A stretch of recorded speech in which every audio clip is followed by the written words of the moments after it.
If you're a parent, you know that the greatest source of joy is your children, right? Also the greatest source of your frustration. Amen. My children, I have 3 sons and a daughter. My daughter's the youngest. And your favorite? All of them, I would say, are spirited and independently minded, and got into all sorts of shenanigans throughout their growing up years. But Olivia, in particular, my daughter, was prone to getting lost. She proved the old adage that not all who wander are lost. I lost her so many times. As a parent, you feel that. You know, you've only got one job.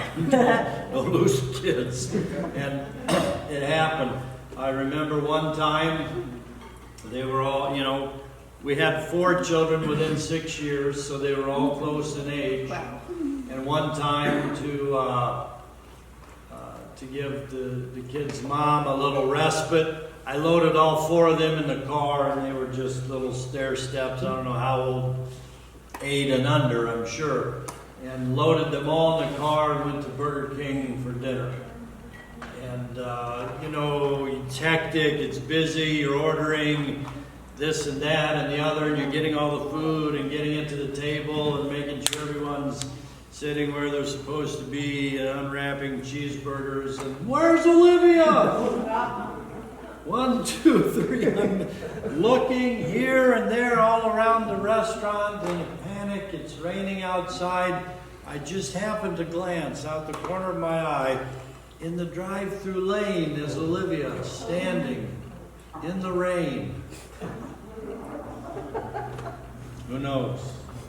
Got her, rescued her, found her that time. Another time we went to the water park. Water park's a great place, right? Everybody loves the water park. But the thing about the water park is there's a million kids, right? Bouncing in every direction. We're having fun, playing, splashing around.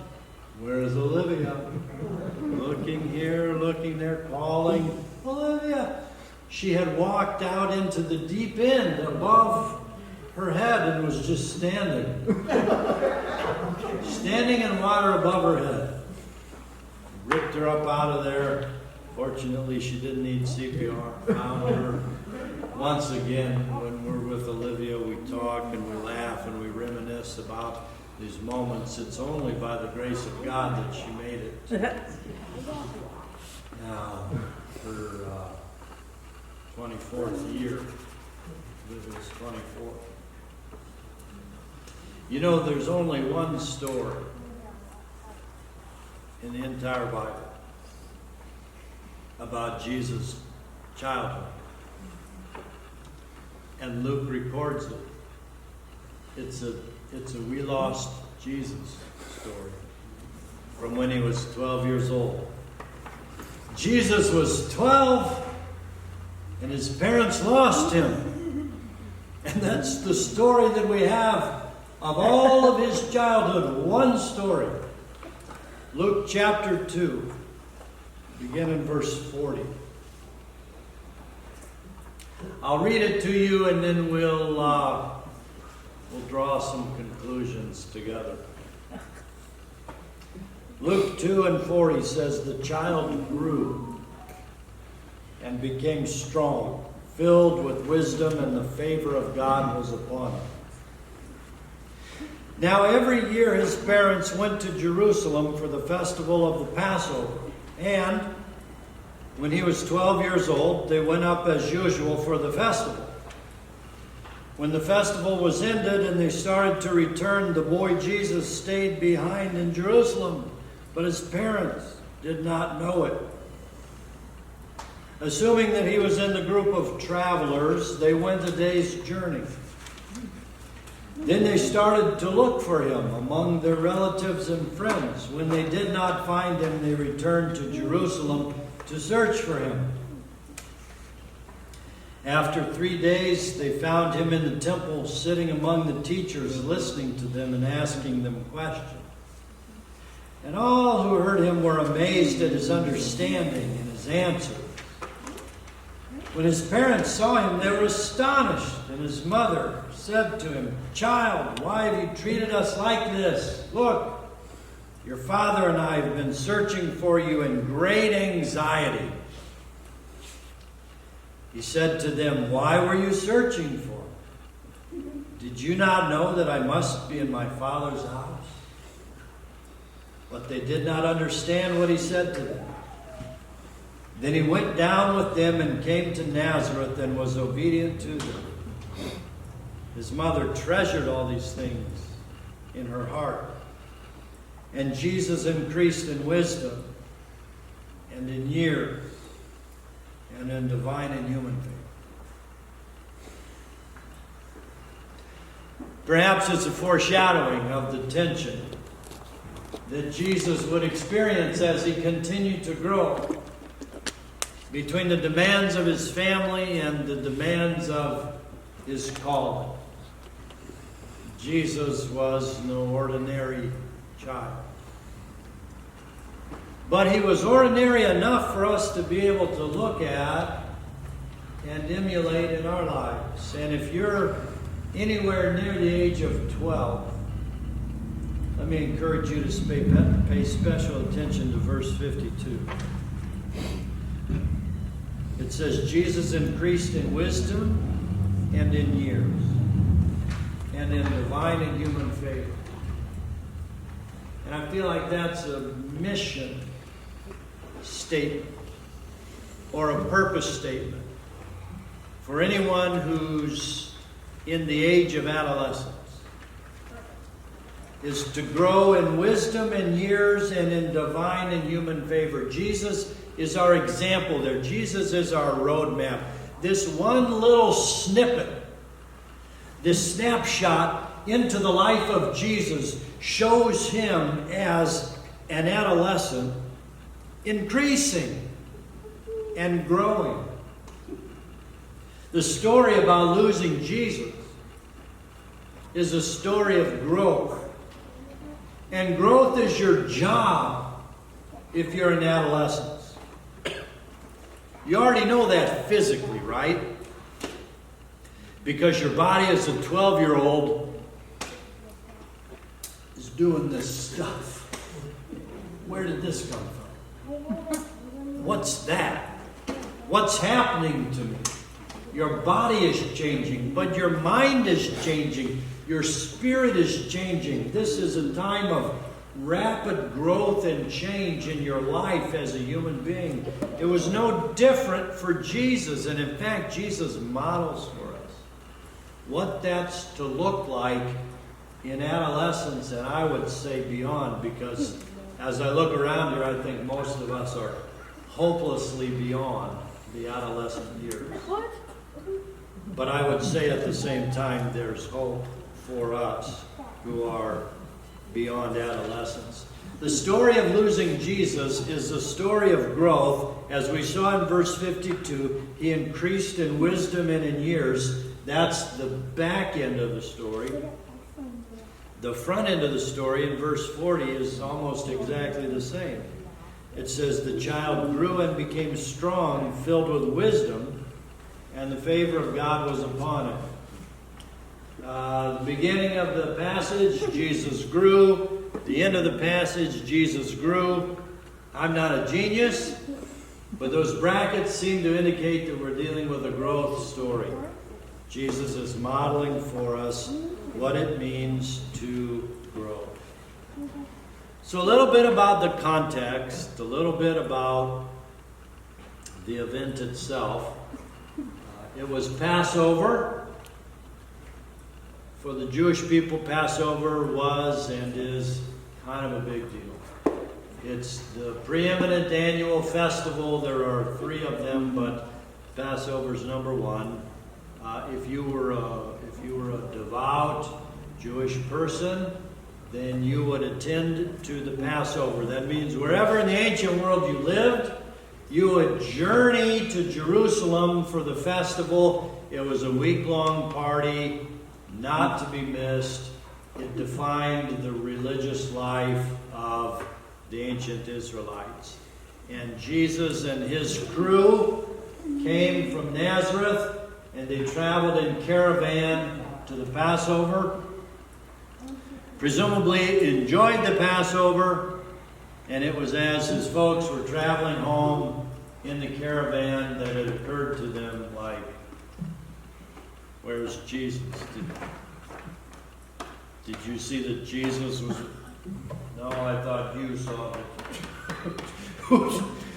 Who's got Jesus? No one's got him.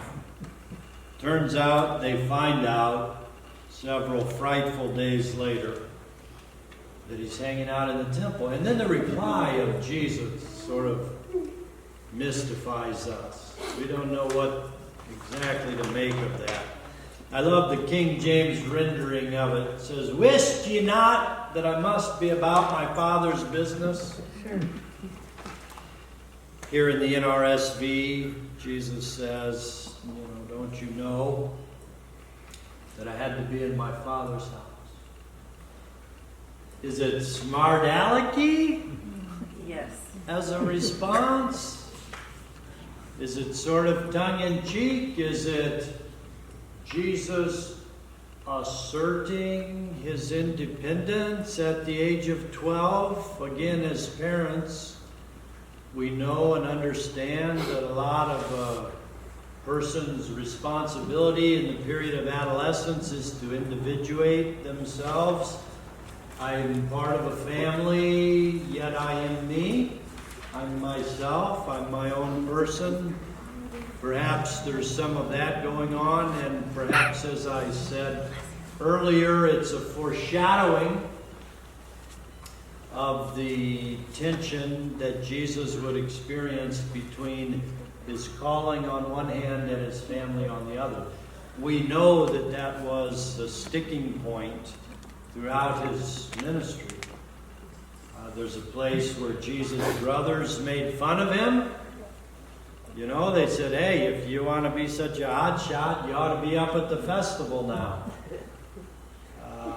Also, Jesus' mother, Mary, and his brothers went at one time to take charge of him because they thought he had gone off his rocker. They thought Jesus had stepped off the deep end, that he had lost his mind because they didn't understand the things that he was teaching and presenting as God's Son, Messiah. So there could be some of all of this happening. What does it mean for us? I think first and foremost, let's look from the perspective of adolescence. Again, if you're in that phase of life, you have a responsibility to be true to who you are, to find out and understand, who am I in God's world, and how do I assert myself? How do I stake my claim? That's a part of your job. And a lot of times, because of family pressures or school or social pressures, we feel like we can't do that we have to kind of keep it in close and be secretive or private about who we are, rather than to step out and say, "This is me, world. This is who I am." We see Jesus doing this, and I see that he's doing that as an example for us. Jesus provides an example of what it means to place your personal priorities first. Not what my family wants for me, but what I want. Now, those things aren't always in conflict. Sometimes they're perfectly aligned, and we can be who we are in the context of a family. Sometimes it's more of a challenge for us. It's like this tightrope act that we walk. But when we experience that tension as teenagers, when we think that, we need to know and understand that Jesus was there before us. He knows the tension. He knows the stress. He knows what it's like when parents are unreasonable. Right? Didn't you guys know? This is what I'm supposed to be doing. This is where it's at. This is my calling. This is my mission. Jesus knows what it's like to be misunderstood. We'll see that a lot throughout the course of the gospel story. So there's that. And then there's the other side, which is like for those who are in the position of parenting, grandparenting, uncle and aunting, and looking at the one who's trying to individuate themselves and giving them the space and the grace to do that. And what that means as a family is having the courage and grace to say that who you are is okay with me. I accept you. I love you unconditionally. And you may be like me, an apple that didn't fall too far from the tree, or you might be entirely different than me in any number of ways. And a parent can see that with grace and say, you know what, that's okay. Now again, it's easy to look at this, cross-eyed at Mary and Joseph and say, what's wrong with you people? Your kid is Jesus. If anybody gets a pass, it's Jesus. But we have to step into their shoes and recognize it's a 12-year-old child. And they didn't have the benefit of hindsight like we have. They didn't know. They were probably, I would imagine, by this time, beginning to sense how special he was, how divine, how different, how set apart. But I would say in general, it's probably hardest for parents to see children for who they are. Isn't that ironic? That it's hardest for the ones who brought you into this world and who are closest to you. It's hardest for them to see you. And I don't think it was any different for Mary and Joseph. Explaining some of the ongoing tension that we see through the gospel story about knowing and appreciating who Jesus was. They just didn't. They couldn't. All they could see is they were failing at their job because they lost their kid. And in a panic, cried out to him in the temple. I wonder how much they even perceived what was going on.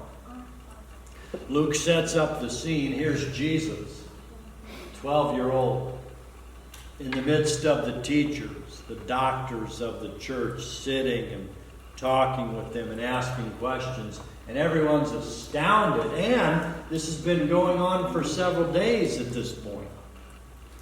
Jesus and Mary rush in, or Joseph and Mary rush in a panic. And they just want to grab him and come on, let's go. Didn't you know? Didn't you know that I had to be in my Father's house? A sense of purpose, a sense of priority, and a sense of differentiating himself from his family. That's what Jesus shows us. And about that, about our faith and our family, hopefully they all go together nicely and fit in one basket in your life, but not always. You might find that your faith places you at odds with your family. In fact, the Apostle Paul later in the New Testament talked a little bit about this in terms of the validity and the vocation of the single life. He said people who are single can devote themselves more wholeheartedly to the Lord than those who are married, because a married person has interests that are divided. They want to serve God, they want to be devoted to God, but they've got this spouse, right? That, I don't know if you're married, that takes a lot of time and attention. And TLC, this other one. He says, hey, look, if you're in that position where you find that you're not married, don't bemoan that. Don't begrudge that. Celebrate that, because that means you're more free to exercise your faith and to live a life of spirit and of devotion. Now again, in an ideal life, your marriage partner supports your faith commitment, and those two are not at odds with one another. But in terms of the practical day-to-day, like they say, there's got to be an equivalent of this for the other half, but happy wife, happy life. Amen.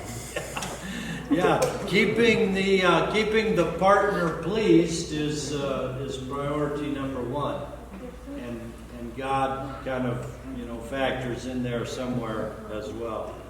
But we have these competing priorities in life, and we have a responsibility to sort of steward them and separate them out. And if there's a message in the Jesus growth story about that, the message would be advocacy for the life of faith and devotion.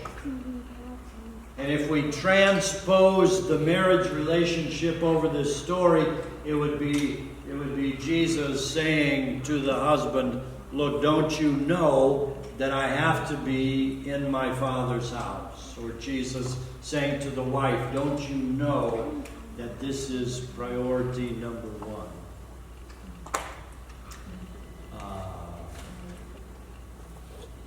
Take that for what it's worth.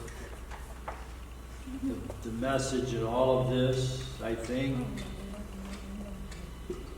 is a message of growth, spiritual growth, and the priority of the life of faith that begins for us in adolescence. It's that bar mitzvah age, the age of accountability, 12 or 13. When you get into that space, you start to become responsible for yourself as an individual, and your job is to advocate for yourself. And Jesus says, priority number one